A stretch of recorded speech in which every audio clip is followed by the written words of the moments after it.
udumo kuNkulunkulu kweliphezulu nokuthula emhlabeni kubantu abathokozelwa nguye uJesu Kristu inkosi. uJesu Kristu inkosi. Siyambonga ke uNkulunkulu, siyamdumisa kakhulu kuba sikwazi ukuhlangana namhlanje ngalendlela. Ngiyabona kukhona abasuka kude la obaba uMkhize nabanye bale othukela naphesheya kothukela Phumuruwe besinabizolo sizwa ke khona nabaseGlenco indawo eziningi. Siyabonga kakhulu, siyambonga uNkulunkulu ukuthi nonke nikhona. Angithobekeke ngibingelele noma ngingezwanga ke sesakujwayela ukuthi sithi sibingelela abefundisi nomama befundisi mabekhona ukuze angasali ngephutha. Sibingelele ke ubaba, omama, intombi nensizwa no Sunday school nosiphathele ke uhlelo. Ngibingelela nonke egameni lenkosi yethu uJesu Kristu. Lesivumo esithi uJesu Kristu inkosi. uJesu Kristu inkosi. Siyabonga ngobufakazi esibizwelela nokubona abantu ebesingabalindele sizobabona abantu baseGlenco siseduze nabo. Ayike ngiyabonga nami ukubona uphuma Mhlezi uqashile lapha manje. Usecashile. Mina ke nginazi ngamagama ke nebongo. Yathi nezwe abantu abadumile. Mawuthi uCyril akwazi ukuthi ukhuluma ngobani. Kufanele ukuthi uCyril Ramaphosa. So igama nesibongo akuhlukani. Nabadlali ngokunjalo kanti wakuni mawuthi uDr kuzwakala kufanele ukuthi uDr Khumalo. Manje kangithi ngoba mina nginazi nalethu kwalethwa amagama nganifaka ekhaya lethu. Manje ke nginazi igama nesibongo. Manje inkinga ke efika ibe khona anobatshela phela labantu abanilethayo ukuthi abanihloniphe. Ngizochaza ngoba mhlawumbe angizwe. Umuntu uzothonga ngobani? Ongangomama uMbatha Lobela. Umama uMbatha Lobela ukhulile. Umama uMbatha mayefaka umuntu ongangaye ngiyalinganisa uzothi ngifakele nangu mhlawumbe uNeli Mchunu. Kanti usho umuntu ongangaye umuntu omdala ufuna ngimhloniphe. Mina mangicabanga uNeli Mchunu ngicabanga intombazanyana. Mase kusuma umuntu omdala uNeli Mchunu. Awukanti lo muntu ungaka. Omunye wangitshela ihlayo ukuthi ingane zazithi baba uNzimbande ma uvela kugagule ngegama nje. Kanti phela mina manje lo muntu walethwa ngegama.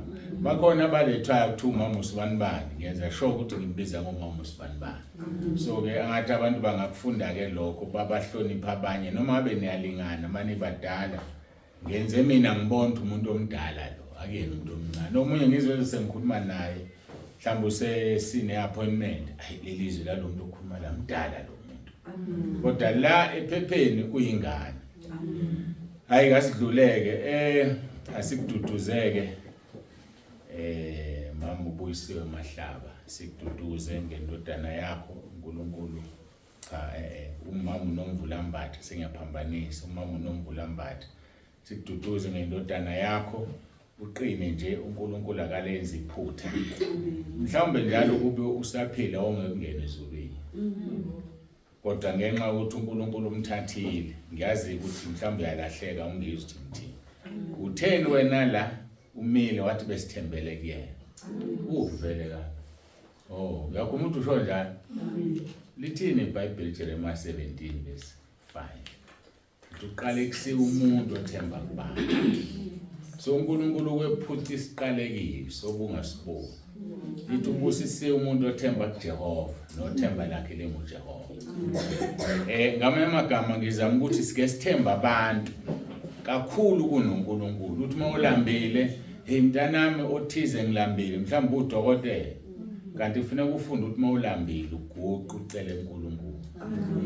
Ngoba mawucela kule ndodana yakhe udokotela izoqala ikubalisele. Le mali ayisenasibuliso ma ngiyakha lana kodwa ma yamhlupha besikunikeza 1000 ulibonela elikhulu ujabule. Kanti mawuguqele wakhuleka uzothi yazi yini kuma u5000 namhlanje. Ngoba usethi into obani uNkulunkulu. So asiyeke ukuthemba abantu. Angisho ukuthi bekunjalo kuwena, ngiyaxoxa nje ukuthi kungenzeka ukuthi uNkulunkulu ukuthathele ithemba lakho ngoba ubonile ukuthi awusamthembi yena selilapha. So kasithembe kuNkulunkulu sifunde ukukhuleka zonke izinto ziyenzeka. Sibongeleke uma Mbuyisiwe Mahlaba ngengane zakhe athe seziyasebenza bezingasebenzi. Siyakubongela kakhulu ke nonke ke nobufakazi benu buhle. Into engithanda ukuyisho ke kumama uMahlaba ile. La ekhaya lezwi ngiyanezezela kulokho okufundayo ebandleni lakho, usho ukuthi usebandleni lakho, asikhiphe ibandla ebandleni ke thina ekhaya lezwi. Into esiza abantu abaningi izwile ukuthi awunasikhathi esikhulu ngenile ukuthi umuntu avumelele igama elithi uJesu Kristu inkosi. Number 2, akhule kuRoma 10:9 njalo mayelana asho emva kwami ngoba kusuke kune voice note engikhiphile. Bese diliza udonga oludala imkhuleko ngaphendulwa izono lezo ziyavuma. Mhlambe lezi ingane zakho uma ngokuhlale phansi uzitshela uzinikeze uzifake nasekhaya lezwi seziqala zenza lezi zinto engishoyo zizoqala isebenza imisebenzi ezifundele. So ke ilokho kusizayo kakhulu ke senza izwi ekhaya lezwi. Bakhona la endlini abangayazi lutho ngekhaya lezwi, ngicela baphamise izandla. Ngibona ufuna ngichaze noma kufanele ngichaze. Babili phela nje waqhamuka kwesithathu. Waqhamuka nowesibili. Awu ngengane lapha phandle ziyaphakamisa. Ngiyabonga ukuthi niyangizwa ningilalela. Nenza kahle ke bazukulu. Kuseke kufanele ngichazeke ikhaya lezwi. Ikhaya lezwi igroup le uNkulunkulu wathi ngiqale ngo-2020. Nami anginaso isikhathi esikhulu njengomfundisi. Ngibizwe sengimdala nje bengiyisebenzela ngo-2010 noma ke ngo-2009 ngayeke emsebenzini. Ngo-2010 ke wangibiza uNkulunkulu ngiyayikhatha indaba iba short. Ngilandiza atheni ngizokuyeka bayazazi kodwa abanye athi zifihliwe. 2010 ngo-2011 ngase ngiyawuqala umsebenzi engibizwe ngo-2010. Bengakholwa ngiziphilela nje ngazi ukuthi ngesonto kufunda iphephandaba. Wayeseke uNkulunkulu ke wakhuluma nami ke ebusuku wangibiza angizozibala ke izinto kodwa ziyaziwa futhi angizifihlo. Okokuqala nje wathi gijimisa igama la yakha ibandla lami ungagijimisi imali ngegama lami mina Jesu. So ke imali ke ngavalwa ke ngingakabi ngibizwa angigijimisa imali. Angazi ngijike ephendleleni befuna ngitshele labo besinabo ePhumulo izolo eMatshemanje. Ngiyazi abazalwane bebanikele kuhle lokho kodwa sebethi sifuna babuze bandahambe nawo le mali ayithole. Cha ke ngiyakhulekile kwabusiswa angihambi nemali masinikela nje sinikelela umfundisi waleyondaba.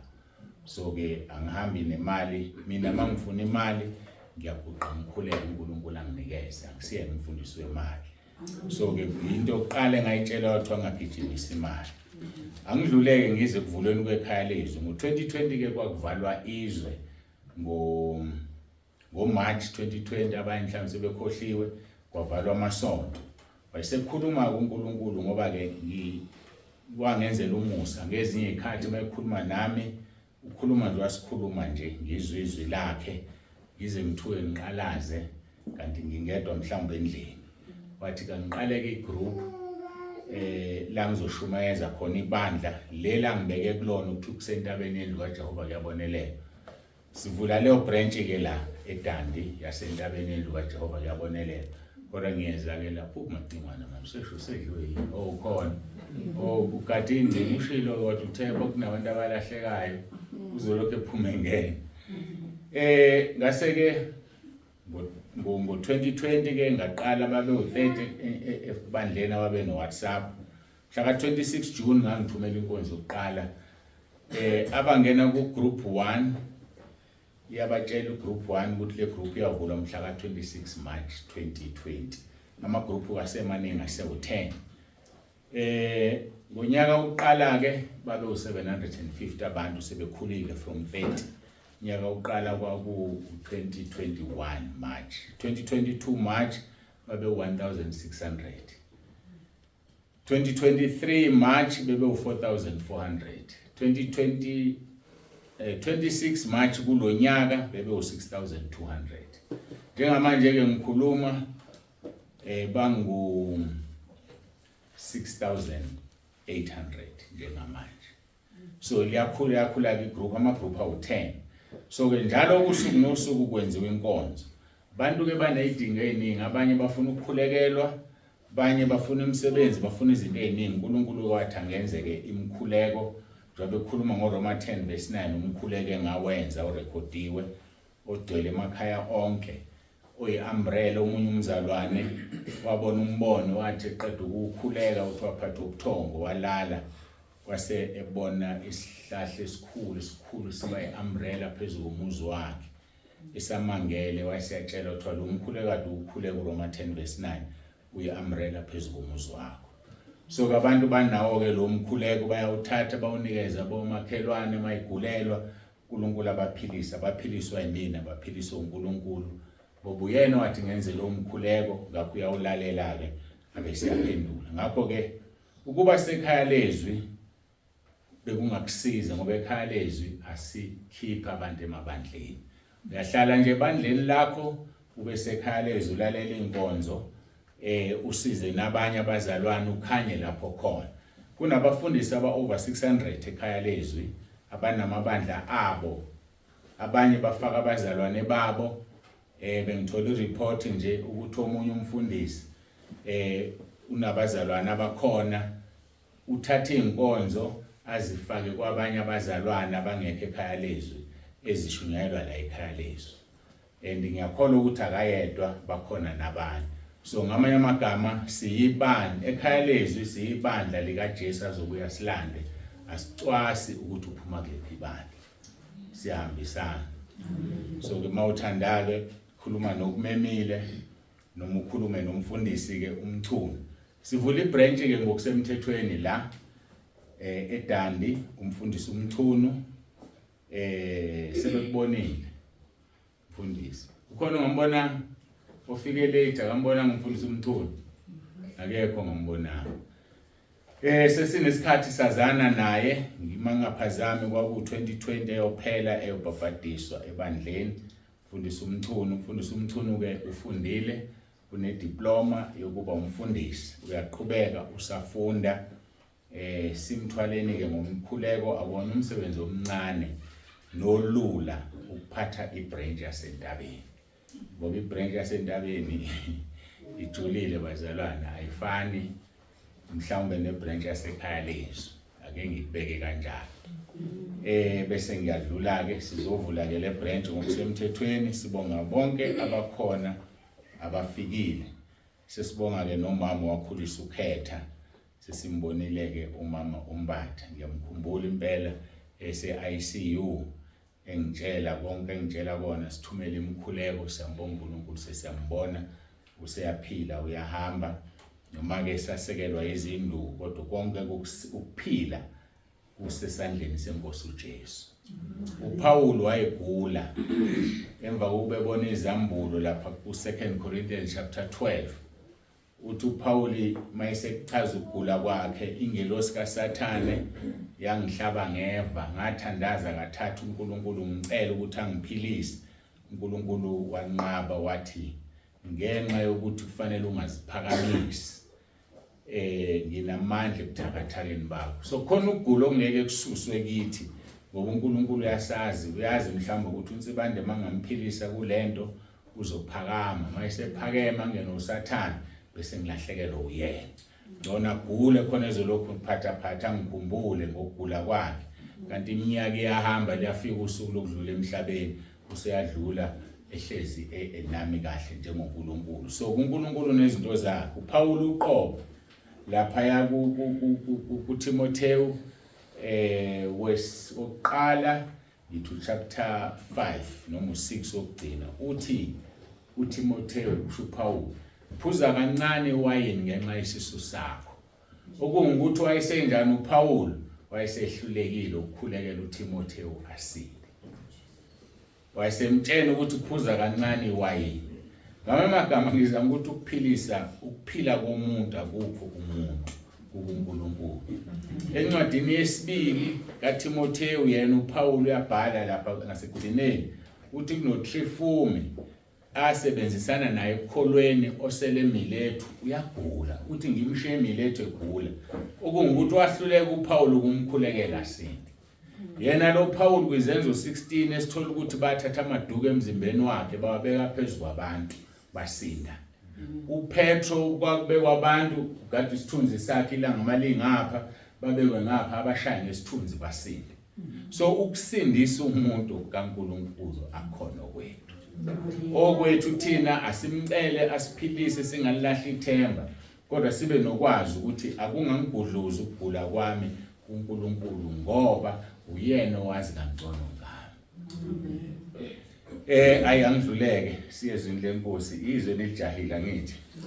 Hayi lezi indaba sesibhizi ngaze sitshela zona baba uNsibani. Sifuna izwi thina. Sizoya ke ezwini lenkosi kuExodus 23. Ngingakaqali ke ngicela ukuthi ngiguqe ngikhuleke.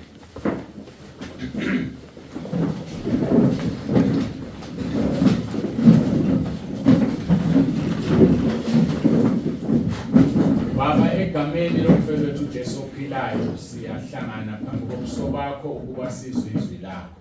Sekuyisikhathi salo ke Nkosi siyabonga. Siyacela ukuthi izwi lakho Nkosi lifinyelele ezinhlizweni zethu linjengoba wena ufisa. Siyazi uSathane ukhona emkhathini ufuna ukuliphazamisa. Siyacela Nkosi lisuke ekhaya ezulwini lize kuthina sonke ngendlela ofisa ngayo. Sithumba konke okumelene nokulalelwa kwezwi lakho ngikuthumbele ukuthenini kulalele namhlanje ukuze uma sekuphelelisiwe ukulalelwa kwabazalwane Nkosi kujeziswe ukungalalelwa kwezwi lakho. Babusiseke abantwana bakho ngamunye okhona la ufikile nalabo abazolalela kuYouTube noma bazolalela kuWhatsApp. Siyakhuleka Nkosi siyacela ukuthi ungenelele ngoba siyazi Nkosi Jesu usuzobuya uSathane uphakamisa amasokisi usebenza kakhulu efuna ukuya nabantu abaningi esihogweni kodwa siyazi ukuthi akanamandla ngoba siyakubonga uNkulunkulu ngoJesu Kristu inkosi yethu osipha amandla okunqoba ngayo namanje ke moya ingcwele khuluma nempilo zethu. Siyabonga kakhulu udumo lonke silinikeza wena nangaso lesi sikhathi uJesu Kristu inkosi. Amen.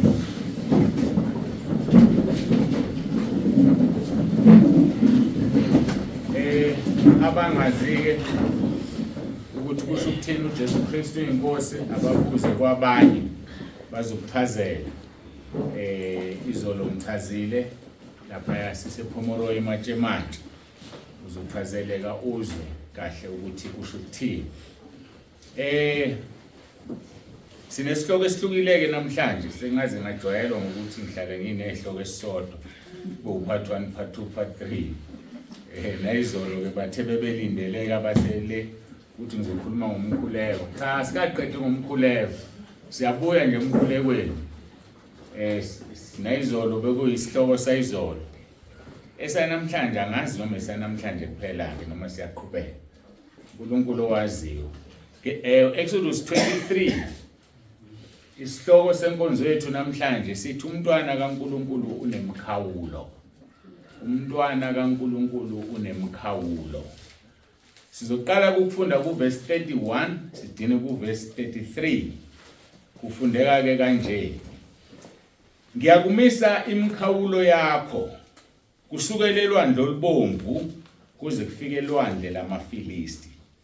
Kusukela ehlane kuze kube semfuleni ukuba ngiyakunikela esandleni sakho abakhe kulelozwe wena ubaxoshe phambi kwakho. Awuyikwenza sivumelwano nabo nawo uNkulunkulu babo abayokuhlala ezweni lakini funa bakwenze ukuba wone kimi ngokuba uma ubakhonza uNkulunkulu babo kuyakuba lugibe kuwe. uNkulunkulu akabusisa ukufundwa kwezwi lakhe. Izwe ejulile leli mangilalela nje kahle kumoya ungaphela lo nyaka kukhulunywa nje ngalama verse amathathu. njalo ngama-Sunday noma zonke izinsuku. Kodwa ke namhlanje kufanele sikhulume ngalo sibone uNkulunkulu usibekaphi. Ukhuluma la kuNkulunkulu ngemkhawulo ayinikeza abantwana bakwa-Israyeli. Uyayuchaza kumkhawulo. uNkulunkulu mayinikeza umuntu umkhawulo uyakutshela ukuthi yini okungafanele uyenze usuka la udina la uphelele la. Washo ku-Abraham emva kokuba ehlukene noLothi. Uma uyifundisisa kahle leyo ndaba uyathola ukuthi uAbraham ngesikhathi ekhishwa Genesis chapter 12 uthi uNkulunkulu phuma ezweni lakini nasezihlotsheni zakho uyezweni engiyakukhombisa lona. Mayisephumile kuthiwa kuphume yena akushongo ukuthi akaphume nabantu. Uyona uAbraham uphuma noLothi. Akonanga mayiphuma nomkakhe ngoba abanyamayo. Kwakufanele ahambe nomkakhe kodwa akushongo ukuthi hamba noLothi. Kuthiwa Abraham phuma ezweni lakini ezihlotsheni zakho nasendlini kayihlo uye endaweni engiyakukhombisa yona noma ezweni engiyakukhombisa lona. Usedabukela kuLothi uphuma naye. uNkulunkulu ke ngesinye isikhathi akashesha sijezise noma akagijimela ukusijezisa. Kodwa kusuke ukujezisa uNkulunkulu mayengakhulumi nawe athule. Uke athule nje uNkulunkulu akubuke. Uzumkhumbule ukhale uthi Nkosi kade ngadini ukuze ukukhuluma kwakho. Uma ungumntwana kaNkulunkulu akufanele kukujabulise kukuthokozise ukungalizwi iphimbo likaNkulunkulu likhuluma nawe. Mangithi iphimbo kangisho iphimbo la ngempela ivoice ngoba lokho kungukwabelwa ukuthi uzwe ivoice. Ngeke ngayithinta kancane mhlamba ngithinte sifundizwakale ngoba kunabantu abakhathazayo ukuthi uNkulunkulu abakaze bamuzwe. uNkulunkulu ukhuluma ngendlela eziningi. uNkulunkulu uyakhuluma ngezwi lakhe, word of God, iBhayibheli. Akhulume ngevoice, umuzwe, akhulume ngokucabanga. Uyinto ucabanga ukuthi ayicabanga kanti ukukhuluma yena. NoSathane kuyakusebenzisa kakhulu lokho ukukhuluma ngokucabanga. Ngifuna ukuyichaza ke lento ukuthi isiphiwo ukulalela noma ukuzwa izwi likaNkulunkulu. Akubona bonke abantu abaphiwe lokho. Mawufunda izenzo chapter 22 uPaul wayekhuluma ngobufakazi bakhe. Uthi uPaul from verse 12 uAnaniya othile indoda ekholwayo ngokomthetho wayifakazelwa yibo bonke abaJuda abakhile khona weza kimi wema wathi kimi Saul mzalwane buya ubone mina ngase ngimbona ngaso leso sikhathi. Wayeyimpumputhe eshaywe uJesu ngoba kade eyozingela amakholwa kwakuwumpumputhe besikhashana. Verse 14 wayesethi uNkulunkulu wawobaba wayesethi kusho Ananiya ke manje uNkulunkulu wawobaba wakumisela ngaphambili ukuyazi intando yakhe. Kusho ukuthi before the foundations of the earth ngosukuthola hle singesini uNkulunkulu wakumisela ukuyazi intando yakhe. Ngamanye amagama lokhu kusinika ukuthi khona abazalwane abazophila bamkhonza uNkulunkulu baphila impilo engcwele kodwa bengayazi intando yakhe. Ngoba ukuyazi intando kaNkulunkulu into esimiselwa ngaphambili. Uthi ke nokumbona olungileyo. Ukumbona uJesu akusikhona kanoma ubani. Siyakwabelwa. Yikho ngeke ngayithinta indaba izolo ukuthi angazi kwenziwa yini ngikhohlwe ngingamtshela umama nje namhlanje ngibona uJesu ngoba akusikhona kanoma ubani. Wangenzela umusa ngambona ke nami ngalelo langa. Usethi kuPaul nokulizwa izwi liphuma emlonyeni wakhe. Akusiyona into okufanele ikuhluphe ukhale uNkulunkulu ukuthi mina izwi lakhe angilazi ngoba akusikhona kwabo bonke ukuzwa izwi. Lanele izwi leseBhayibhelini. Abanye bavula unkatho bathandaze akhuluma uNkulunkulu ngalo. Kwanele lokho. Kodwa kusivimba ukuthi ucele umufuna ukulizwa umcela uNkulunkulu ungene kwifasting esithi umkhosi. Akuvimbi ukuthi uma ufuna ukumbona ucele noma osewacela ubone inkazimulo yakhe. Akuvimbi ukuthi ucele intando yakhe ukuyazi uzokwenza uyazi. Kodwa akuyona into okufanele bese uzitshela ukuthi ushuthi wena ukholwa ngoba ukwazi ulizwa izwi. Ngoba into esiyabelwa ngaphambili le. Ngifuna ukuza lapho. Uma sigquma khona la kusula kuverse 17 uthi uPaul kwathi sengibuyele eJerusalem ngikhuleke ethempelini ngehlelwa isiyezi ngambona wathi kimi khawuleza uphume masinyane eJerusalema ukuba bazokwamukela ufakazi bakho usedolisa lento lokuthi wathi uAnaniya ukwabelwe ngaphambili ukumbona esekhuleka eJerusalema wambona uJesu uma embona abantu abaningi aba-understand uverse 19 uverse 19 wezenzo 22 uPaul wayevuma izono zakhe kuJesu laba abantu abalwa nenkonzo ukuvuma izono abathi baphethe ivangeli lomusa bayamangalisa ngoba lezi incwadi zomusa ezibhalwe uPaul azikhuluma ukuthi izona zivume yena wazivuma uthi uverse 19 emva ube sembonile uthi mina ngase ngithi Nkosi bayazi bona ukuthi mina engangibabopha ngibashaya emasinagogeni abakholwa nguwe futhi mhla kuchitha igazi likaStefano ufakazi wakho ngangimi khona ngivuma ngilinde izingubo zabambulalayo akusikhona ukuvuma izono lo ngisho uZakewu ngesikhathi uJesu engena kuye lithi iBhayibheli uJesu engakavuli umlomo wasukuma uZakewu wathi Nkosi uma umuntu ngimaphucila into ngiyibuyisa iphindwe kane wathi abampofu ngizobanika ingxenye yempahla yami elikithizwe uZakewu wayekade gebanga abantu imali so iyiphi indlela yokuvuma izono ehlukene nale so uma uJesu engenile kumuntu ungena amaqeda akuvezela izono bese uyazivuma mawungazivumile izono zakho usahlalela umsebenzi wokuvuma izono so noPaul wazivuma izono zakhe uthi verse 21 wasethi kimi hamba ngokuba mina ngizakuthuma uye kude kwabezizwe ngamanye amagama uJesu uyambiza umuntu mayesembizile amhlanza amngcwelisa amvumisa izono abesemthuma akamthuma umuntu engavumile izono zakhe siyayithola ngisho kuIsaiah chapter 6 uIsaiah mayebona umfanekiso kaNkulunkulu namakherubhi awu6 emboza ubuso bakhe nenyawo zakhe ngamaphika awu2 endiza uyazikhalela uthi maye kimi ngibonile uJehova ngoba ngihlezi phakathi kwabantu abandebe zabo zingcolile nendebe zami zingcolile akusikhona ukuvuma izono lokho mayiqeda ukusho njalo lithi iBhayibheli uNkulunkulu wathumela elinye lamaserafi lathatha ilahle livutha ngodlawe altar lalibeke emlonyeni wakhe laselithi izono zakho zithethelele kade enzeni ezivumile azithethelele izono ungazivumi yazi lento ngiseyobala ngazi abantu badidwa yini emva kube sevuma izono useyathunywa kade ngikhuluma ngokuthunywa kaPaul uthi ngezwizwi lithi siyothuma abantu banosiyela na Isaiah wathi thuma mina Nkosi ngoba sezibona ukuthi ufanelekile usengcwele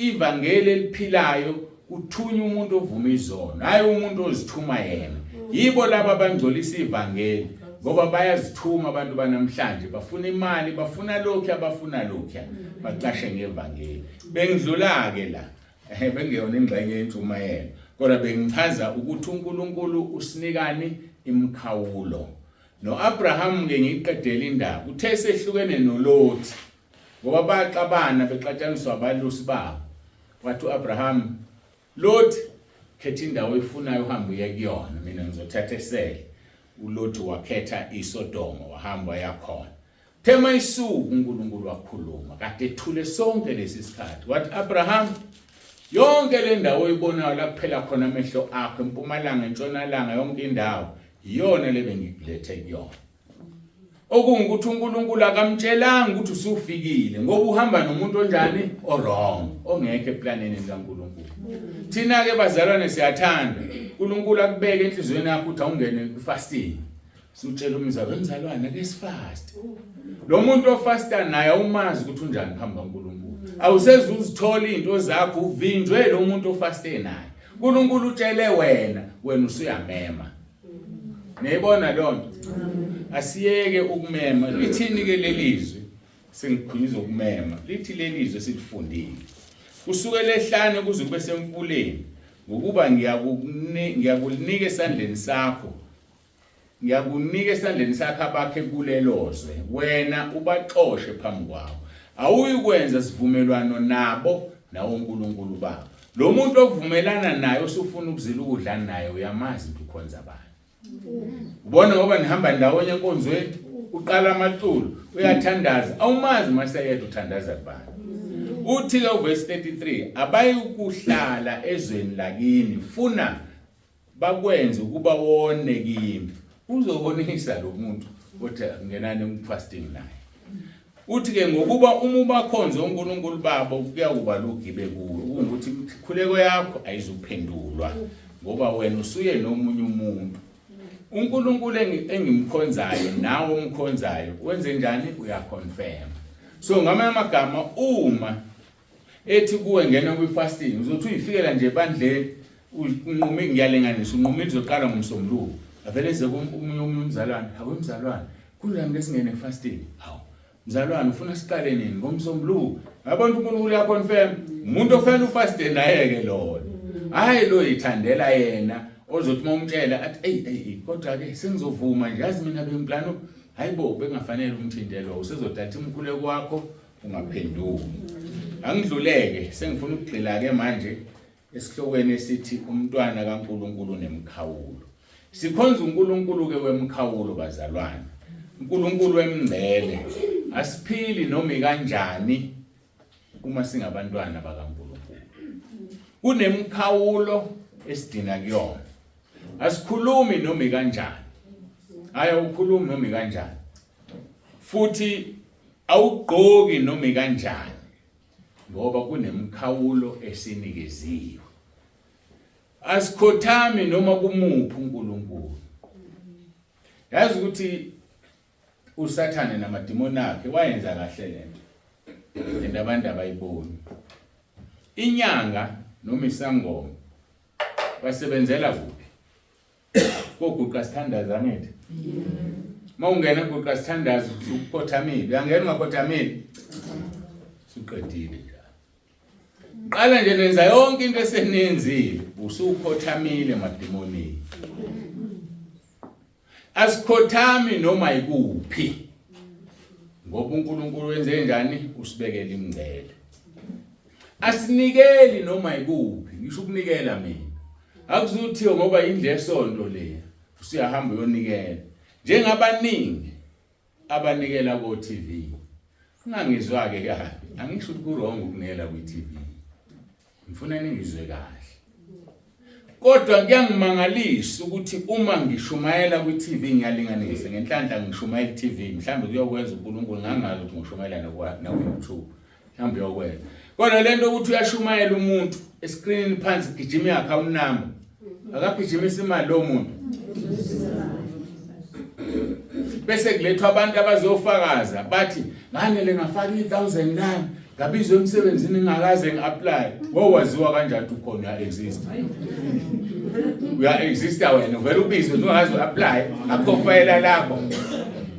Na usagijima usufaka 1000 lakho lapho. Kanti usunikele endaweni wrong. Yikhi abanye abaningi igrosa yakho iyaphela inyanga ingakapheli. Yazi makuthi sekhalezi mhlawumbe usuwabezwa abanye athi omunye senginele nganikela la ekhalezi igrosa yami ayisapheli kodwa ngithenge ngemali efanayo bengihlala ngithenga ngayo isize yeqela kwenye inyanga. Mawufunda uMalaki 3 uthi uNkulunkulu ku verse 11 and 12 angisazi liphi kulapho uthi uNkulunkulu ngiyovimba okudlayo ngoba ikhona lento edla ukudla kwakho ikhona lento endla imali yakho ibonisa iphelile ungasiphele kanjani kanti ngelinye ilanga wanikele endaweni wrong. Asinikeli noma ikuphi. Ingakho ke kufanele sivume izono zigezwe ngoba vele imvelo yethu abanye bethu bebancane obaba babiza inyanga zazosiqinisa zasadatshwa ngithi. Amen. Iqala lapha inkinga. So muzovela ukholo ungahlanziwe negazi lika Jesu zigezwe lezi inhlanga zakho ngoba ziyagezwa sikhuleke uNkulunkulu azigeze. Omunye usanda ukubeka ubufakazi. Ngithi bekusekhalezo niyakukhumbula usanda ukwenzeka ethi ubekuphi ngizama ukukhumbula ngikhona le part isengikhumbulile kodwa ngifuna ukuya lapha ekuqaleni. Ubizi kukhona umuntu ongenile ongabhekeki la kade khona. Lo muntu ongabhekeki wayese emkhombisa ukuthi njengoba ngicaba nje wakhomba inhlanga yakhe wayivula kwaphuma inyoka. Wayesevula enye inhlanga kwaphuma inyoka namatshwele ayo. Inyoka isho usani yakukhumbula? So ilezo zinto ke. So umugcabile uyasivuma isono sakho. Number 1, wawuyokwenzana enyangeni inhloso. Yafika yakunikani, wenzani ngekunikeze khona. Ufuna uchaze yonke leyo nto noma oyela ubaba wekhaya niseyinsizwa nentombi ufuna umbona uthanda intombi noma ubaba wekhaya wayiyele wena ayikangiphathi mawudatshwe endaweni engezuyiphatha igama lakhe usuke uthatha idemoni walibeka elizolokhu luzenzela nje kuwa ulale ebusuku namaphupha amabi kanti ilento wayenza. So ngamanye amagama ke uma ukhonza uNkulunkulu ophilayo kufanele uzivume izono zakho ugezwe ngegazi lakho enhlangeni zakho kusala isibazi ngoba masisasela ungasivumile isono kugcwele lezi inyoka phakathi. Inyoka kimele uSathane ayimele okunye. Ngakho ke asinikeli noma ikuphi kuphela lapha igama lika Jehova likhona. uDeuteronomy chapter 12 verse 13 and 14 mangaphazama usho lo angisamkhumbuli kahle elithi asinganikeli noma ikuphi. Asidli noma yini ngoba sibekelwe imkhawulo. Baningi abantu abadla izinto ezihlukene ngenxa yobubha. Mhlawumbe intombazane ingane yakho idayisa ngomzini ibuya no checkers nidle nilambile. Kuzokusizana ukudla manje ukudla okuzokuthatha ukufaka esikhogweni inguna phakathi. Noma ulambe ungadli kunontombazane yakhe ebuya no checkers iphiwa amadoda lapha ngaphandle. Noma ulambe ungadli ndodana yakhe ayisebenzi mhlawumbe ithandana kuthiwa ingambe lokho uBen 10 ithandana nomama onemali uvela inikeze imali ihamba igrose ifike nokudla ekhaya yenza kahle yanicabangela ukuthi uzondlisa uphoyizeni. Asizidli lezo zinto. Noma usife siye ekhaya ezulwini sibulawe indlala siyojabula ngale kwethuna kunokuthi udla ukudla okungcolile kanti awuzofika ezulwini uzosho esikhogweni. Niyayazi indaba yalo mama lo wayekhama indodakazi yakhe? Niyayazi? Abanye baphuza ukungena ekhaya lezo abayazi abanye bashesha. Kunomama owayekhona enendodakazi yakhe eqomile. Lo mama lo wayekholwa indodakazi yakhe yenza lento ebengisho ubuya no checkers. Ufike kudliwe la ekhaya kube kuhle kube mnandi. Ngelinye ilanga indodakazi yakhe yagula yaphathwa yithumbu kule ndawo bazangizwa kabadala. Yahluleka ukuhamba kahle. Unina wathi waza ngikhame mntanami ngoba phela uyabona ukuthi indodakazi sizokwazi ukwenza umsebenzi izolamba la ekhaya. Wahamba ke wayikhama yalala ke yabheka phezulu. Ngesikhathi eyikhama ithi intombazane mama kunezwe lithi idle lento eyikhamayo. Athi awu kahle mntanami ngidla udoti engudla udoti mina. Aqhubeke nokukhama. Ithi imali yangibele selizwe lithi idle lento ngoba labo checkers engisuke ngifika nabo yiyo lento. Uyabona kusweni ukudlisa abantu ini mangabe ukwenzile noma mawukumele enganeni yakho usukudla ubovu obukhanye kuleyo ndawo. Asidlulele. Uma ke umntwana kaNkulunkulu, umntwana kaNkulunkulu unemkhawulo akadli noma yini. Asigqoki noma yini ngoba lemzimba kaNkulunkulu iyithempeli likaMoya oNgcwele. Ngaphezulu kwakho konke asilulekwa noma ubani kunemkhawulo. Mahubo 1 verse 1 busisi umuntu ongahambi ngeziluleko zabantu. Opposite kokubusisiwe yini uqalekiso. So umuntu vela sisukele nje isiqalekiso. Afune ukutshelwa umuntu ongakholwa. Yini ozoyitshela umuntu ongakholwa? Umuntu ongenawo uMoya oNgcwele. Yazi ukuthi uhlambalaza uMoya oNgcwele kuwena. Ngathi lo muntu obe ngakholwa unani namadimoni. Wena unoMoya oNgcwele. Uthatha uMoya oNgcwele awuyothola advice edemonini. Uzokushiya uMoya oNgcwele angaphinda kuye kuwena. Uyamhlaza. Uhlula ukuguqa nje uthandaze Nkosi nansi inkinga enginayo ngiphuma kanjani noma ukuthinta umfundisi wakho. Busisi umuntu ongahambi ngeluleko zababa. Asilulekwa noma ubani masingabantwana bakaNkulunkulu. Khumbula yonke into uNkulunkulu uyidalile wayibekela umkhawulo. Ayikho into engenawo umkhawulo edalwe uNkulunkulu. Ake siqale siyibuke. insuku zomuntu zinomkhawulo. Uyazi ukuthi ngeke weqina ngolulodwa ensukwini zakho uNkulunkulu akubekele zona. Uma ekweqisa uyokutshela njengoba atshela uJeremiah. Jeremiah afika umprofeti kaNkulunkulu uHezekiya, wathi Hezekiya insuku zakho ziphelile. Hezekiya lithi iBhayibheli wabheka odongeni Isaiah 38 lo wabheka odongeni wakhala wathi Jehova khumbula ngihambile phambi kobuso bakho ngokungcwele. Khumbula wayesethi uNkulunkulu. Isaiah buyele emuva yomtshela umntwana wami ukuthi ngizomnikeza 15 years more. uNkulunkulu into encane 15 years kithina iminyaka eminingi ngakuleyo. Ngenza izinto eziningi ngo 15 years. Kodwa okukhulu engizama ukusho insuku zethu zinjani zinqunyiwe. Uma ufunda uJob 14 verse 5 lithi izwi lenkosi uma imihla yakhe inqunyiwe umumo wezinsuku zakhe kuwe ubekile umkhawulo wakhe azangadluli kuwo. So itotal umumo weinsuku zomuntu zisesandleni sikaNkulunkulu. Wayesebeka ibarrier umkhawulo ukuthi ungadluli nangeminute awudluli usukwini olubekelweyo. Ingakho uMose mayikhuleka athi Nkosi ngifundisa ukubala insuku zami ukuze ngihlakaniphe. Asibali iminyaka sibali insuku.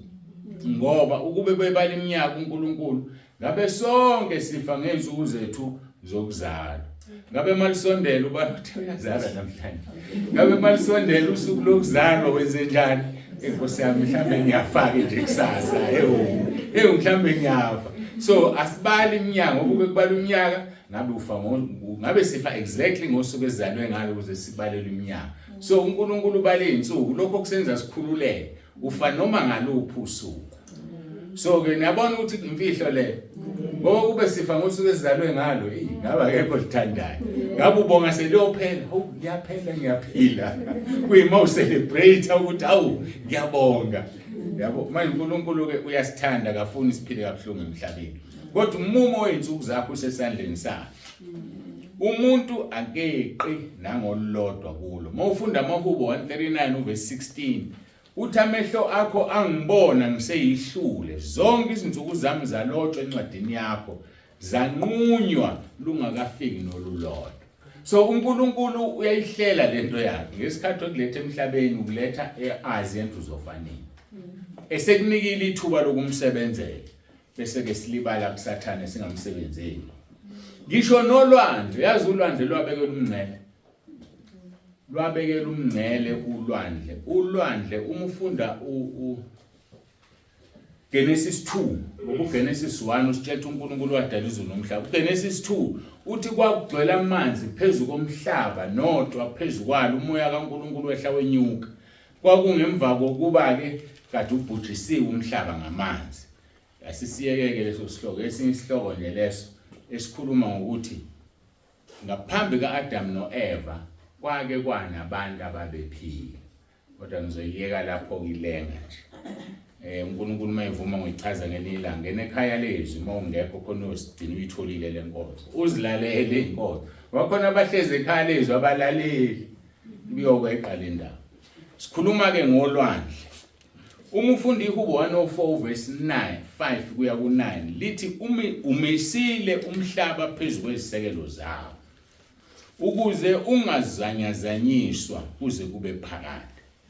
Wawumboza ngolwandle njengengubo amanzi ema phezulu kwezintaba verse 7 ngokukhuza kwakho abaleka ngezwi lokuduma kwakho ashesha suka enyuka izintaba ehliza igodaze afike endaweni owawuyimisele wona verse 9 umisile umngcele ukuba ngaweqi angabuyi ukusibekela umhlaba.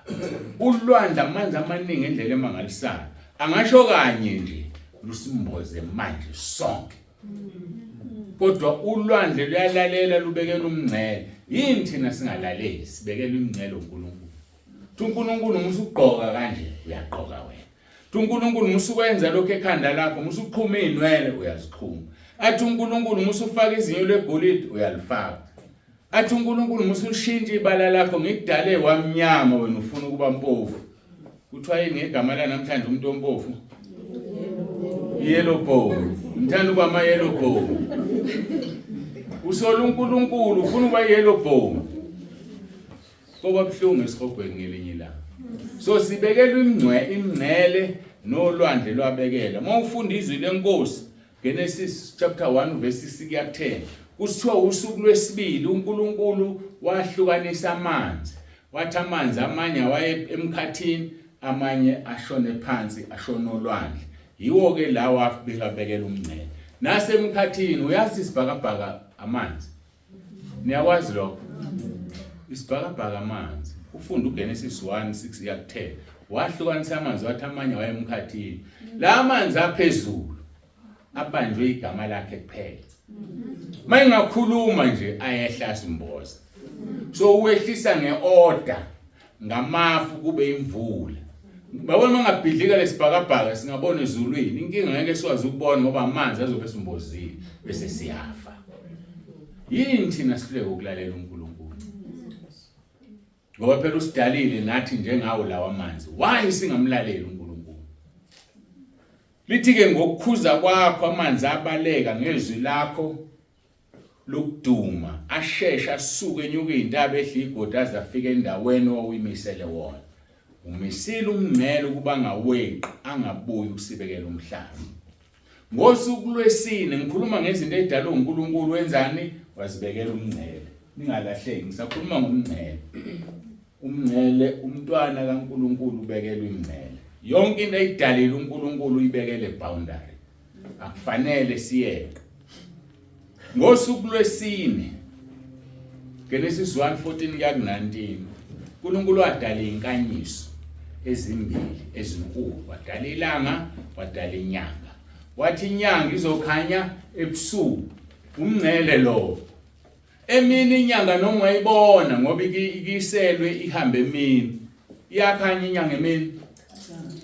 Itsheliwe ukuthi ungabokhanya emini. Ilanga labekela umngcele likhanya ebusuku, yami likhanya emini. Ebusuku seselibalekile lingasekho.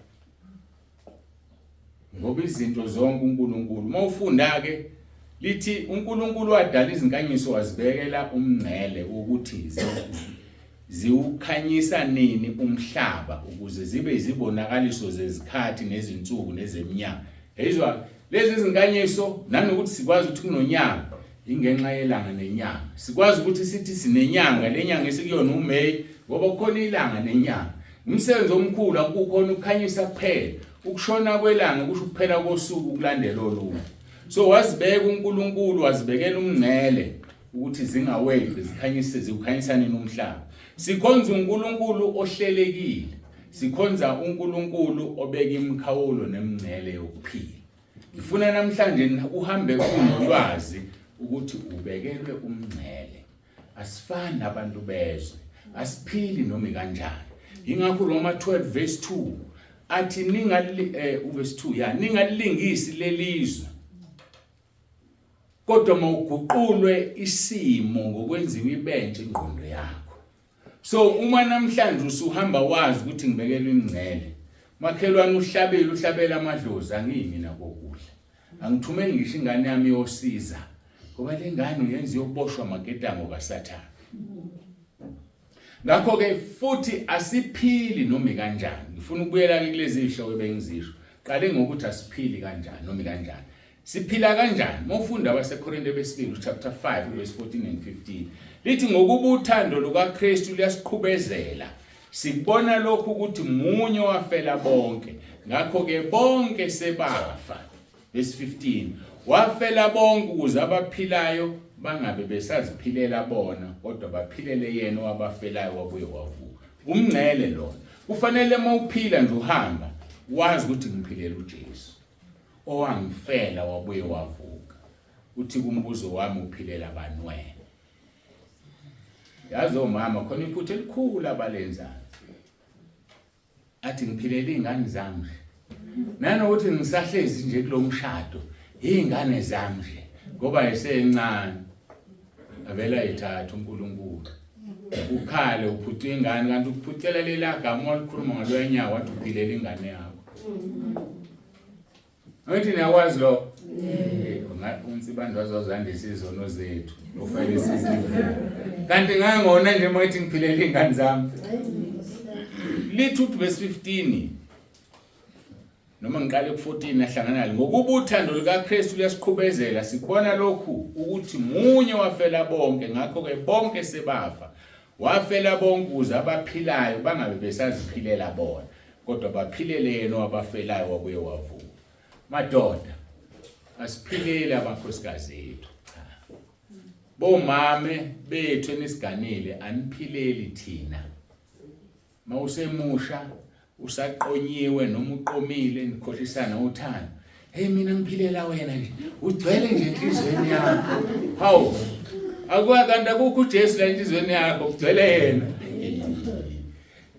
Ingakho ke sineyinkinga nje kuthiwa abaphilayo abaphilelo wabafela wavuka hayi wafa kuphela ngoba lo mphilela la emhlabeni uzofa ngeke avuke. Uthi kumpostoli Paul Galatia chapter 2 verse 19 ya 20 ngokuba ngumthetho mina ngafa kuumthetho ukuze ngiphilele uNkulunkulu. Yes, siyafa emthethweni ukuze siphilele uNkulunkulu, siyafa maqondana nesono ukuze siphilele uNkulunkulu. Uthi ke ngibethelwe kanye noKristu akuseyimi ophila kepha uKristu uphila kimi, kodwa ukuphile ngikuphilayo kalokho enyameni ngikuphila ngokukholwa okungukukholwa indodana kaNkulunkulu eyangithandayo. Wena ukuphilayo uphila ngokukholwa. Izolo ke besikhuluma ngokukholwa lapha eMatshe Phumuruyi.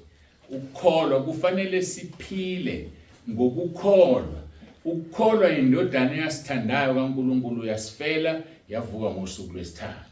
Uthi kuPaul ngwenzize umusa kaNkulunkulu ngokuba uma ukulunga kuya ngomthetho uKristu wafelizwe. Asiyeke ukwenza imithetho.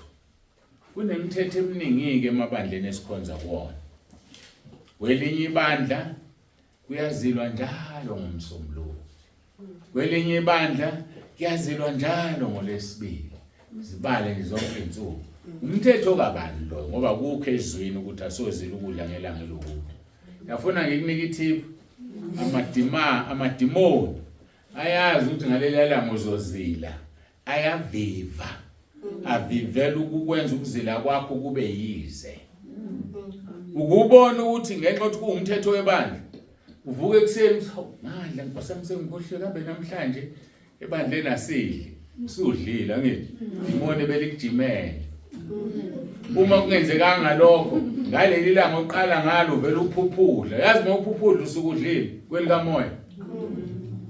Mawuzila ukudla usiyasilima nje. So asiyeke ukuphila phansi komthetho. Amabandla wasuku usifake emthethweni. Ngake ngaxoxa enye indaba yomfundisi okhona engimaziyo wazilisa ibandla lakhe ngazo mu14 21 days kanti yena akazilile. Sekufanele edrobheni yolungisa ezinye izinto nomunye umfana webandla sebengene ukuthi umfundisi asingenisile umfana ungangifundisi izili ithe awuyeke wena lona asile. Yikho uJesu wathi abantu bashaya imithetho abahloku uyifukula nangomunwe. Manje ke kufanele senze lezo zinto. Ngiyajabula ke mina ekhaya lezwi ngoba uNkulunkulu ungisizile ngipha amandla. Imini engizile insuku eziningi kakhulu kunani nonke. Ubani ongathi uzile eningi kunami? Angitshela. Unyaka odlule nje ngizile 133 days. Hayi ngesikhathi esisodwa. Cha, hayi ngesikhathi esisodwa. Kulonyaka ngithi nganitshela ekhaya lezwi kade ngidonsa u40 mina ngidonsa u21. Mina ngadlula. Ngoba angifuni ukunenza isinto engihlulayo. Kufuneka ngenze isinto engikwazi ukuyenza. Nayibona lona kufanele ngibe isibonelo lisho njalo izwi lithi abefundisi ababe isibonelo emhlambini. So kufanele nibuke kimi ukwenziwa kwento hayi nginiqhube ngamadola. Ilelo vangeli ke ngiliphethe. So ke kufanele kungabe mina ophila kubo uKristu ophila kumina. Sikhuluma ke ngokuthi asiphili noma kanjani. AmaRoma chapter 7 athi kanjalo nani bazalwane bami nani naba ngabafileyo maqondana nomthetho kodwa ngomzimba kaKristu naba ngabaphilayo ukuba nibe ngabomunye lo wavuswa kwabafileyo ukuze sithelele uNkulunkulu izithelo. So uNkulunkulu ufuna isithelo kumuntu nomuntu. Umfanekiso lo uJesu wathi efike emkhiwaneni engasitholi kungesona nesikhathi samakhiwane wasiqalekisa. Usifundisa ukuthi uNkulunkulu efika kimi nakuwe ufuna isithelo engasitholi. Ukubuhlungu uthola isiqalekiso. Abanye baqalekisiwe ngenxa yokungabi nazo izithelo. Mawufunda uJohn 15:16 uthi uNkulunkulu uthi uJesu akunine ningikhethile. Yimina nginikhethile nganibeka ukuba nithele izithelo nezithelo zenu zihlale ukuze noma yini nicela kuBaba ninike. So asitheleni izithelo bazalwane. Verse 6 sikhuluma ngoverse 6 ke manje kaRoma 7. Uthi kepha kalokhu sikhululiwe emthethweni sifile maqondana nalokho esasibanjwa yikho kuba sikhonze emoyeni omusha. Yifa maqondana nalento ekubambayo ekwenza ungamkhonzi uNkulunkulu. Abanye bayakhala bathi akuthandazeki. Akusafani isikhathi esanda ukuphenduka. Akasakwazi ukuthandana. Mayithi ufunda iBhayibheli uzunya ukuthonga. Cheka ukuthi wonephi uSathane watholephi amandla okukususa endaweni yakho. Ngoba uMshumayeli 10:4 uthi noma umoya wombusi ukuvukela ungayishiya indawo yakho. Why ishiya indawo esibekwe kuzona uNkulunkulu na? Kwenziwa yini? Uthi ke verse 9 kaRoma 7 mina ke ngake ngahamba ngaphandle komthetho uPaul. Kepha kwathi ukuba kufike umyalo savuka isono. Ngake ngahamba ngaphandle komthetho. Isiphi isikhathi ohamba ngaso ngaphandle komthetho? Niyasazi? Anisazi. Ingane iqala ingakanani uhamba? 8 months, 10 months ziyashiyana. Ngesikhathi ingane no 10 months sikwazi ukuhamba, ihamba ngaphandle komthetho. Ayinaso isono, ayisenzi isono. Ngoba umthetho unjani? Awu. Kodwa mase kuyafika la uthi mina ke ngangahamba ngaphandle komthetho. Kepha kwathi kuba kufika umyalo savuka isono. Mayisikwazi ukuthi ungawuntshontsha ushukela. Mayisi untshontsha sekuyisono. Zahleke ingane eminyaka. Kanti untshontshile ushukela. Bantu abami untshontsha ushukela isono. Ukuthunywa ungafuni ukuthunywa isono. Thunywa isitolo ubuye noshintsho ngaphelele isono. Kwanele kwafika umthetho savuka isono. Sine understand lento?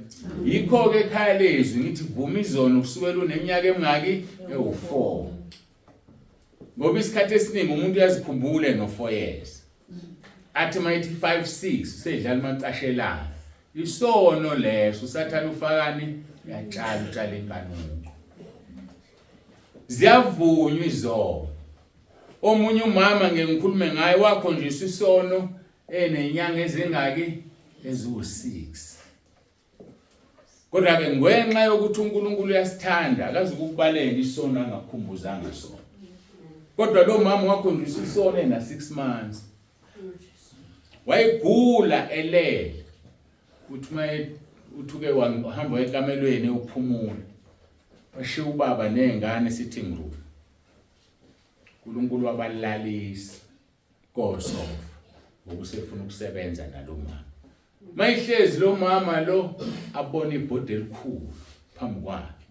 Mayiqeda ukulibona abona ingane ena6 months. Kuthi uyayazi lengane. Ishizwe athi angiyazi. Bese kuqhamuka igama phezukwayo. Igama lakhe Zanele. Wayezanele lo mama. Maliqhamuka igama kuthiwa wena. Bese kudlalwa ifilimu. Ikhala lengane. Uthi uyayazi lengane ayikhalelana athi angazi. Aveza unine ehamba emfuleni yokha amanzi. Lesa sikhathi kusakhiwa amanzi emfuleni. Hamba unine yokha amanzi eshiya ingane ilele iphaphama ivuka unine akekho ikhala ingane ambona unine ebuya nebhakede ethwele amanzi. Angene mayingene izingane ikhala phuthuma afika ithatha athi uyinika ibele liba lokukhala inika ikhanda elifuna. Uthi uyasibona isono sakho sokuqala esokudikila. Azama unina athi ayinika ikhala ethu sesibili ulaka. Yalibona ulaka? So 6 months uSathane sengenile ayisebenzisa ingane. Kahle kulobu kufazi ebengininika bona balo baba lo. Ingane uSathane uyisebenzisa sesiswini ikhulelwe ingane ngoba mawuphuza isihlambezo usunikela ingane kuSathane. Ingakho ke kufanele uzivume izono ozikhumbulayo. Ingakho uJakobe chapter 5 verse 19 and 20 lithi umule ubuyisa isono ekudukeni kwaso. uNkulunkulu uzosibekela inqwaba yezono. Yilezi yazono ozenza ongeke uzikhumbule ngoba umncane. Ibandla lakho kufanele likhulu. Yabaletha nje abantu ebandleni lakho bazosizakala abakholwa. Waletha abangani. Yabaletha abantu ekhaya lezi ukuthi basizakale bathola uJesu. Waletha abangani. Wenzela lezi yazono ongasoze wazikhumbula zingakuvimba ukuthi ungene ezulwini.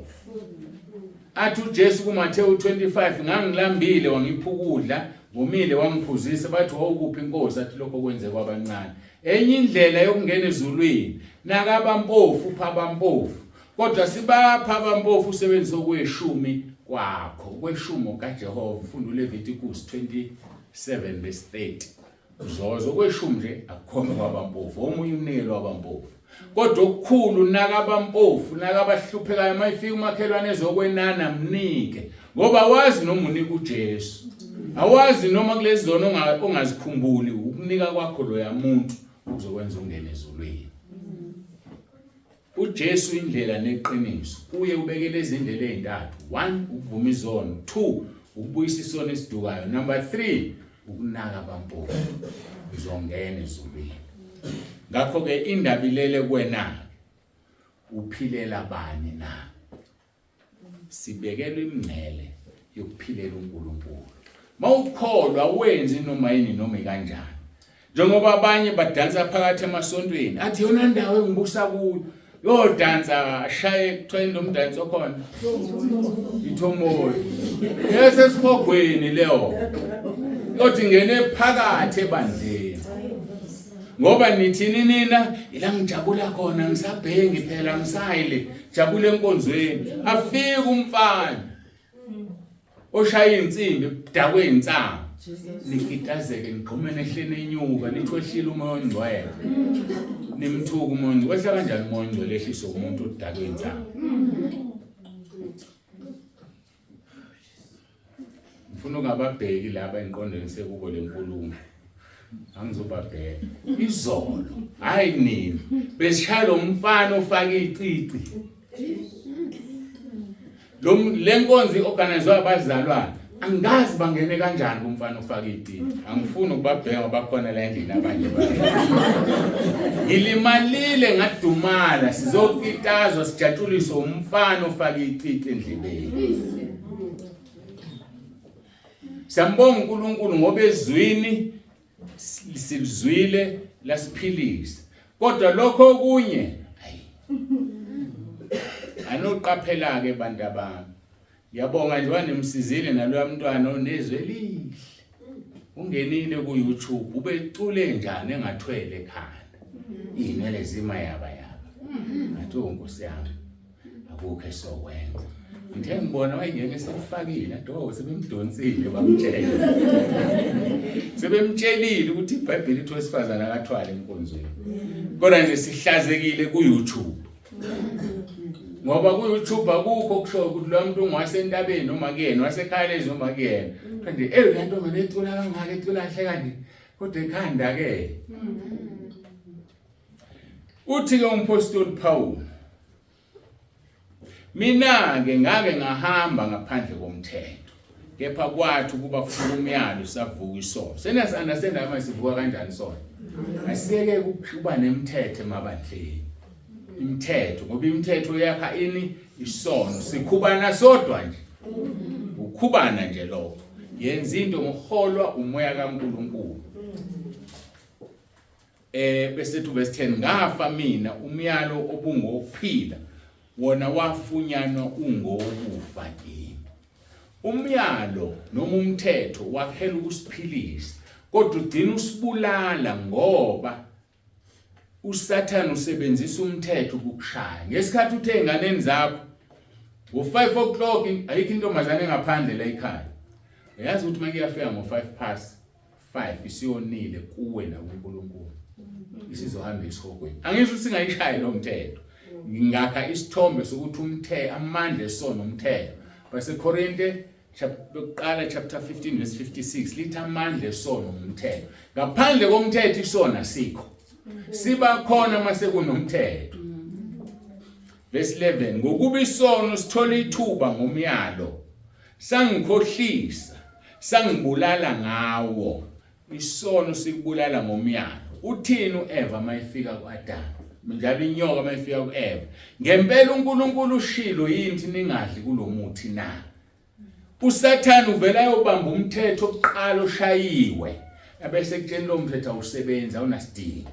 Bese uyawephula kanti usuwonile uNkulunkulu.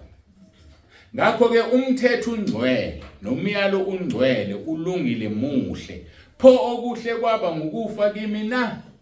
Khana kanye kepha isono kuba sibonakalisa ukuthi siyisono sangibangela ukufa ngakho kuhle ukuze isono ngawo umyalo sibe ngesonayo kakhulu. Lijulile leli vesi kodwa ngizolikha nje phezulu. Lithi pho okuhle kwaba ngokufa kimi na? Khana kanye. Okuhle yini? Umthetho. Umthetho ubekela ukuthi abantu baphile kahle, abantu benze kahle, angithi? Kodwa isono sisebenzisa wona. Uthi kuPaul isono ukuze sibonakalise ukuthi siyisono saba ngokufa ngakho okuhle ukuze isono ngawo umyalo sibe ngesonayo. Izolo ngikhulumile ukuthi isono siyaphila. uNkulunkulu akayidala into efile. So isono ukuze sibonakalise ukuthi siyisono kona sona qala ngenxa ukuthi isono siwumoya sikwazi ukona sibone ukuthi siyona isono sisebenzisa umuntu abeseyona. Ngike ngathinta indaba yokuthi idimoni liwumoya liyathanda ukwenza izinto ezenziwa abantu. Idimoni liyafisa ukuba nomuzwa ukuthi yini abayizwayo abashadile. Kodwa likwazi ukukwenza ngoba liwumoya. Bese lizobamba insizwe ethize iyophoqa intombazane ethize sithi ukuye uyinukubeza. Kahle kahle leli demoni elihalela umuntu wesifazane kodwa likwazi selizongena kulomuntu limsebenzise. Abesenze njani? Uyadlwengula. Yikho ke kufanele sidlule kumuntu ngoba silwi nomoya nenyama negazi kodwa silwa noSathane ongene kulomuntu. Ngokuba bonke abamsebenzi womthetho baphansi kwesiqalekiso. Umuntu nje oshayelwe umthetho usekulenga isiqalekiso phezukwakhe. Ngokuba kulotshiwe ukuthi baqalekiswe bonke abangemi njalo kulokho kulotshiwe encwadini yomthetho ukuba bakwenze. Masifuna ukuba specific ngomthetho. Khona nawazi amabandla akhonza umthetho. Lawa ngumgqibelo ayasabatha abakudla okushisayo. Angithi? Kuphekwa ngayizona. Basidalela inkinga umthetho wahlula abanikazi bawo amaJuda. Lithi ke izwi baqalekiswe bonke abangemi njalo kukho konke okulotshwe encwadini yomthetho. Asikwazi ukukhetha umgqibelo kuphela bese sithi siyasabatha. Uma indodakazi yami ifebile ingakhandwa ngamatshe ngoba umthetho loyo kufuneka umuntu mayifebile enze njani akhandwe ngamatshe. So akusizi ukuthi ngihloniphe umgqibelo kodwa umuntu owebile enganqunywa izandla. Funde eBhayibhelini umuntu mayebile wayinqunywa izandla. Uzoyinquma ingane yakhe intshontsho ushukela kodwa ufuna ukudla okushisa ngomgqibelo. Abantu bayiqale nje bayisukele into eyinkinga yahlula abanikazi bayo. So siyambonga uNkulunkulu osipha ukukholwa sihamba ngokukholwa sihambe ngomthetho. Ngakho ke nathi asisushayelana imithetho ezovusa isono. Niyalizwa ke manje leli gama lesono. Asisukwa nemithetho. Qaphela ukuthi wena la ukhona akukho umthetho yini. Akukho umthetho yini obusayo oshayelwe. Yazi ukuthi khona umunye umthetho singawunako iqiniso. Umuntu wesifazane ebandleni elithize akahlambuluki umuntu wesilisa. Nginama kufanele uhambe esihogweni ekhona ubaba umfundisi ngoba ngowesifazane engekho wesifazane useduze ohlambuluka kuye. Umthetho lo ongeke ezwini lenkosi. Angiyeke imithetho yabantu. Athi verse 12 ngokuba umthetho awusiwo wokukholwa kodwa wenza lokho uyakuphila ngakho. uKristu wasihlenge esiqalekisweni somthetho wenziwe isiqalekiso ngenxa yethu ngoba kulotshiwe ukuthi baqalekiswe bonke abalenge emthini. uJesu wenziwe isiqalekiso. Uma ufunda uDeuteronomy 21:23 kuthiwa bonke abalenge emthini baqalekisiwe. Lize lithi umuntu olengisiwe emthini kwakuyisijeziso angalali ngoba izwe lizoqalekiswa lingcole kube nabantu abadayisa imizimba abayizifebe abayiso. Akufanele nje umuntu olengiswe esiphambanweni alale. Yingakho bafika bamthola uJesu esefile. Izelelesi bayinqamula inyawo ukuze zife ngoba kufanele ufike ubusuku umuntu elengiswe ekseni esiphambanweni. So uJesu ke wenze isiqalekiso ngenxa yethu ukuba isibusiso sika Abraham sifike kithini. Sasingeke sifike isibusiso kuthini. uAbraham kuthiwe kuye Abraham izizwe zonke ziyobusiswa kuwe. Hayi amaJuda kuphela, hayi abakwaIsrael kuphela. So ukuze isibusiso sika Abraham sifike kuthina uJesu waba isiqalekiso walenga emthini elengela mina nawe. Ngani na? Ngoba ukhonza uNkulunkulu nemikhawulo.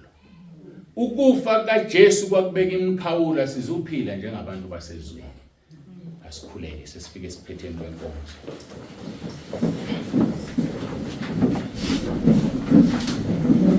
Abayigameni likaJesu ophilayo uNkulunkulu nomusa siyabonga ukwazi ukuthi kunemikhawulo okufanele siphile ngayo. Konke okudalile sikuthintile okumbalwa kuningi kakhulu konke ukubekela imikhawulo.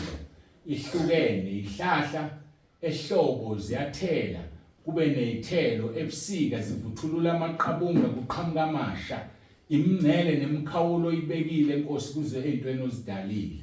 Siyabonga Nkosi enomusa ukuthi uNkulunkulu ohlelekile.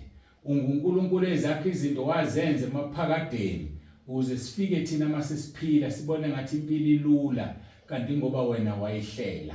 Siyabonga ke Nkosi nanokuthi ukholo lwethu luhlelekile. Usihlelele ukuthi sibe nomahluko kubonakala abantwana bakho nabantwana bakaSathane. Ngiyathandaza ke Nkosi ukuba usisize sonke sibe ngabantwana bakho ngokupheleleyo. Sikufuze njengoba washo kuGenesis 1:26 and 27 wathi masenza abantu ngomfanekiso wethu basifuze babuse. Wasenza saba umfanekiso wakho. Umbuzo omkhulu sikufuzile yini? Siyathandaza Nkosi ukuba sikufuze. Into ezosilekelela sikufuze ukwazi imngcele osibekele yona. Funa ukweqa umngcele kube ulugibe ezimpilweni zethu siphelele emlilweni olungisela uSathane nengilosi zakhe. Siyabonga ke Nkosi namba abantwana bakho babusise ngabanye basuka ezindaweni eziningi ezihlukeneyo kube bazozwe izwi lakho. Ngiyacela Nkosi wehlisa isibusiso sakho phezulu kwalo naloyo uJesu Kristu inkosi. Amen.